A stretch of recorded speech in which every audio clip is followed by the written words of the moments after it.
प्यारे विद्यार्थियों और प्यारे दोस्तों, आप सभी का स्वागत है मी-एम-आई-2 क्लास के अंतर्गत। मैं वत्स कुमार आपके लिए कुछ आपके ही डाउट के सॉल्यूशन को एक तरह से कह सकते हैं एक शॉर्ट वीडियो में मैं आपको बताने वाला हूं कि आपके इन प्रश्नों से संबंधित क्या आंसर होने चाहिए। क्योंकि मोस्ट ऑफ टाइम स्टूडेंट के कमेंट आते हैं और काफ़ी बार तो एक ही इशू पर बहुत सारे कमेंट आ जाते हैं। तो इस प्रकार से अभी फिलहाल जो समस्याएं स्टूडेंट को फेस करनी पड़ रही है, ऐसे कुछ सवाल हैं जो मैं आपको बताने वाला हूँ। वैसे तो हम संडे को मिलते हैं लाइव मीटअप में, जहाँ पर लाइवली उत्तर देता हूँ, बट यहाँ पे मैं कुछ सवालों के आपको जवाब दे देता हूँ जिसकी आपको ज़रूरत है। और प्लीज़ ये उनको जरूर शेयर कीजिएगा जिनको इन प्रश्नों के सवालों की ज़रूरत है, या मान लीजिए कि अगर आप ये शेयर करते तो उनके लिए काफ़ी हेल्पफुल हो जाएगा। और बाकी एक इम्पोर्टेंट अपडेट की आपकी कॉलेज की क्लास नोट्स वगैरह सब कुछ ओवरऑल एक जो मटेरियल होता है ना, वो अपनी ऐप पर अवेलेबल है। फ्री टेस्ट वगैरह भी अवेलेबल है, आप जाएं और परचेज करें, लर्न करें। आपके लिंक डिस्क्रिप्शन में मिल जाएगा। आगे बात करते हैं कि ये काफ़ी बार सवाल आया है कि टर्म टेस्ट एग्जाम कितने नंबर का हो रहा है और कैसे होगा। देखो, जिनके हो गया उनके बढ़िया है, उनको आइडिया मिल गया होगा, लेकिन काफ़ी जनों के तो अभी दिसंबर में टर्म टेस्ट होने वाले हैं, जो पहले होने वाले थे बट अब होने वाले। तो अब ये कैसे, मतलब कितने नंबर का होगा और कैसे होगा। तो चलो देखो, इसको मैं आपको यहाँ पे सिंपल ही बता देता हूँ क्योंकि ये कोई बड़ा इशू नहीं है। यहाँ पर देख सकते हैं कि कितने नंबर का होगा। तो सबसे पहले बात करते हैं 70 मार्क्स का होगा टर्म टेस्ट। आपके कितने मार्क्स का होगा? 70 मार्क्स का होगा। इसमें आपके कैसे होगा, यानी 2 टाइप के क्वेश्चंस आएंगे।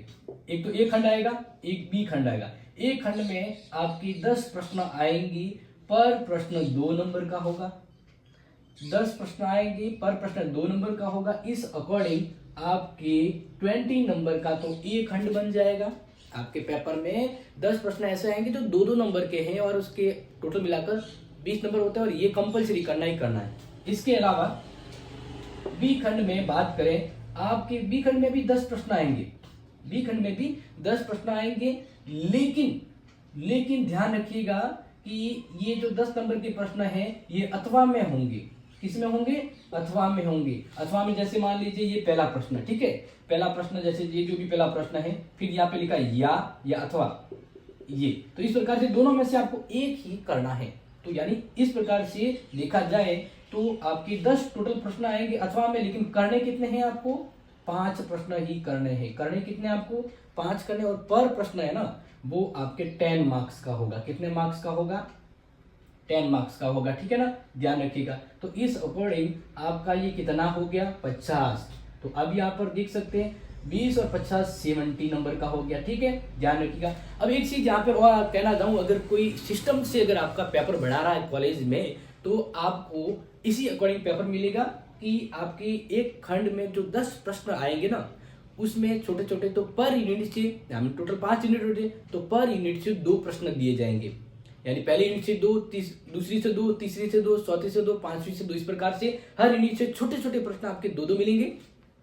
इसमें भी आपके हर यूनिट से 2-2 प्रश्न आएंगे, ठीक है ना, जिसमें से ये अथवा में मिलाकर आपके 10 हो जाते हैं। इस प्रकार से 5 करने हैं ना, तो हर यूनिट से, जैसे ये मान लीजिए पहली यूनिट से ये दोनों प्रश्न है, इसमें से आपको एक ही करना होगा। और फिर दूसरा प्रश्न आ गया, दूसरा प्रश्न ये है मान लीजिए, ठीक है, ये है। अब इसमें से आपको मान लीजिए जो प्रश्न सही आ रहा है वो कर लीजिए। इस प्रकार से इसमें से एक कर दिया, इसमें से एक कर दिया, ऐसे यानी 10 प्रश्न आपके अथवा में होंगे ना, आपको करने 5 है। क्लियर हो गया? तो इस प्रकार से आपको पैटर्न और कैसे होगा समझ में आया होगा, और देना जरूरी है क्योंकि कॉलेज से इसको राउंड अप एक्टिविटी के 33 नंबर आपको भेजे जाते हैं, ठीक है। आई होप पहला प्रश्न आपके क्लियर हुआ होगा। अब बात करते हैं दूसरा, और आपको बता देते हैं कि आपकी जितनी भी सब्जेक्ट है इसके इंपॉर्टेंट प्रश्न है वो जल्द ही आपको ऐप पर उपलब्ध हो जाएंगे। देखो, रेगुलर एग्जाम फॉर्म क्या बहुत जरूरी है, इसके संबंध में ध्यान रखिए। स्टूडेंट कह रहे हैं कि रेगुलर फॉर्म कब शुरू होंगे, तो वो तो अभी जैसे बात करें 2nd और 3rd ईयर वाले रेगुलर के, तो 4 दिसंबर से शुरू हो रहे हैं जेएनयू के। और बाकी बात करें फर्स्ट जो अभी सेमेस्टर है, इसके एग्जाम फॉर्म 15 तारीख के बाद शुरू होने की पूरी संभावना है। अब यहाँ पर ध्यान रखा जाए, जरूरी तो है, ठीक है, लेकिन इसमें सबसे जरूरी जो सीजन है वही मैं बता रहा हूँ, वो है ABCID। यानी अभी तक वह स्टूडेंट जो रेगुलर पढ़ रहे हैं और जिसने ABCID नहीं बनाई है, please go way forward and बना लीजिए। क्योंकि बिना ABC ID के आपका फॉर्म नहीं भरा जाएगा। और ABC ID बनाने के लिए आपके आधार नंबर मोबाइल से अपडेट होने चाहिए। तो अभी भी अगर किसी ने नहीं बनाई है, जो देसावर कहते हैं, देसावर गए हैं हम तो सर, तो बस अब आ जाइए और ID बना दीजिए, ठीक है ना। मतलब ये जरूरी नहीं कि यहाँ के बनाए, आप भी मान लीजिए कहीं पे भी है, भारत के किसी भी कोने में ABC ID आपकी कहीं से भी बन जाएगी, ठीक है ना। और ABC ID के बिना आपका एग्जाम फॉर्म नहीं भरा जाएगा, तो ये जरूरी है बस। बाकी आप ध्यान रखिएगा 4 से लेकर 30 दिसंबर के मध्य आपके जो फॉर्म है रेगुलर वाले को भरे जाएंगे। फिर बात करते हैं सेमेस्टर एग्जाम कब होंगे। देखो सेमेस्टर एग्जाम तो तभी होंगे ना जब एग्जाम फॉर्म भरे जाएंगे, ये सिंपल सा लॉजिक है। देखो पहले जो कैलेंडर जारी था उसमें तो सीधी सीधी बात कही थी कि भाई ये जो एग्जाम है ना वो आपके दिसंबर में होगी, बट दिसंबर में तो एग्जाम फॉर्म भरे जा रहे हैं, तो अभी पोस्टपोन्ड होगा डेफिनेटली। और ये जनवरी के सेकंड वीक से शुरू होने की संभावना रहेगी, सेकंड वीक यानी 14 तारीख के आसपास। अब देखो ये एक पॉसिबल डेट है, 100% इसको मत मानिएगा क्योंकि उसमें फेरबदल हो सकता है, बट जनवरी में होगा। तो ये आपका आंसर हो जाएगा जनवरी, ठीक है ना। आगे बात करते हैं असाइनमेंट रेगुलर और प्राइवेट कैसे बनाए असाइनमेंट, क्योंकि ये भी 30 नंबर का नंबर जाने में योगदान होते हैं।